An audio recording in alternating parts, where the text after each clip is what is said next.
Okay, this is going to be a quick tutorial on doing an art journal background using texture rubbings.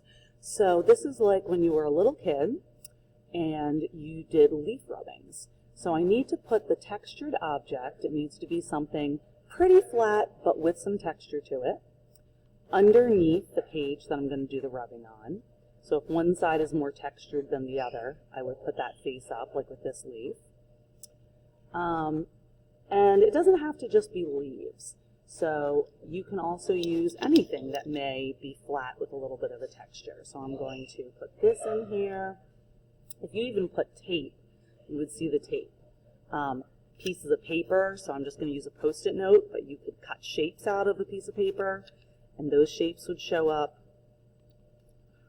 You can even use paper clips. So I have a few objects arranged here. Okay.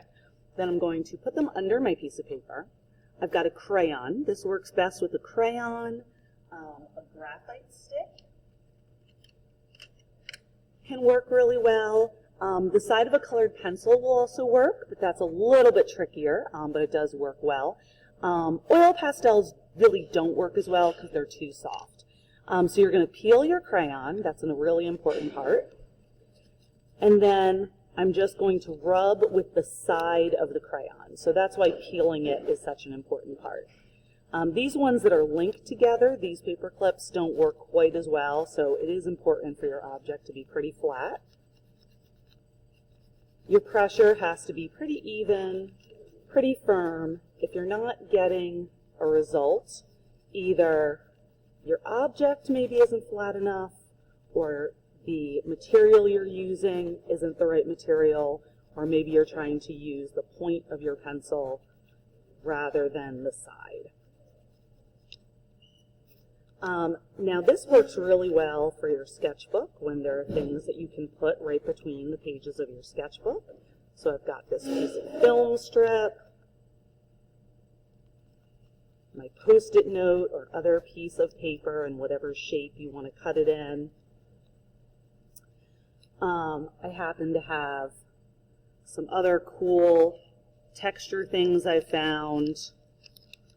But this can also work really well on things that don't fit into your sketchbook. So, for example, at our school, all of the nameplates next to the doors are just slightly raised. So those are great for texture rubbing.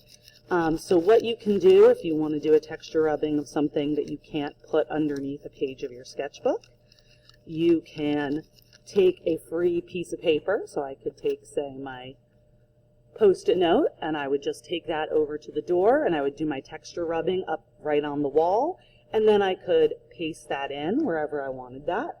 So I could do that, let's say, on my little block letter here that I have.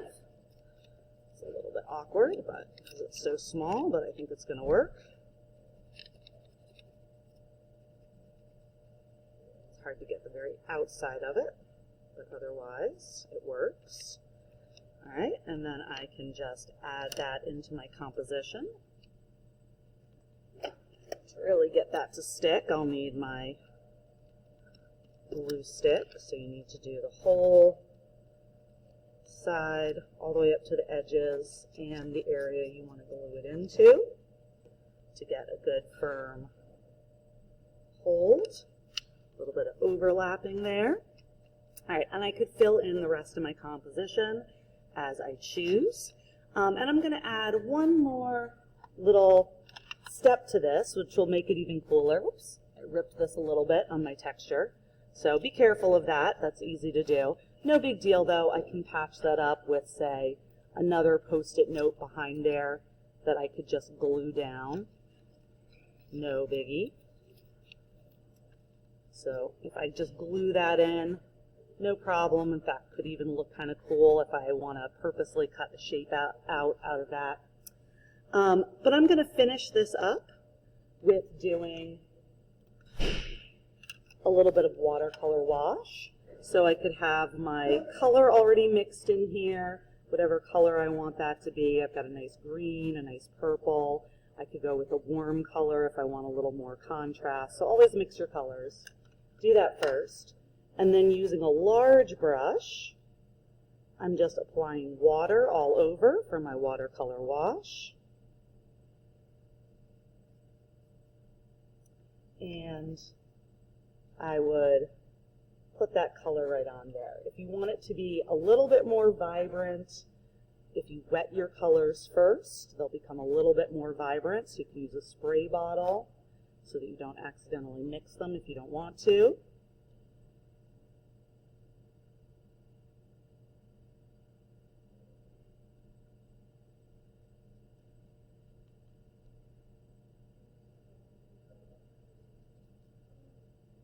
And this just unifies the whole page a little bit more than it was before.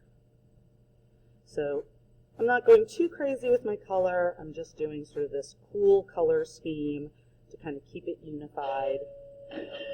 So I do recommend kind of using a limited color palette. So this could be my background, and then once it dries, and that is an important step, but once it dries, then I could write on top of this, draw on top of this, collage on top of this, whatever I want, and I've got a really interesting background to use. So back here, I have another page using the same technique. You can see I did this one separately and then taped that in. Over here, I used cut snowflakes cut out of paper, so have fun with this. Over here, I'll show you, I also have a background. This one was a slightly different technique, but I've started to draw right over top of that.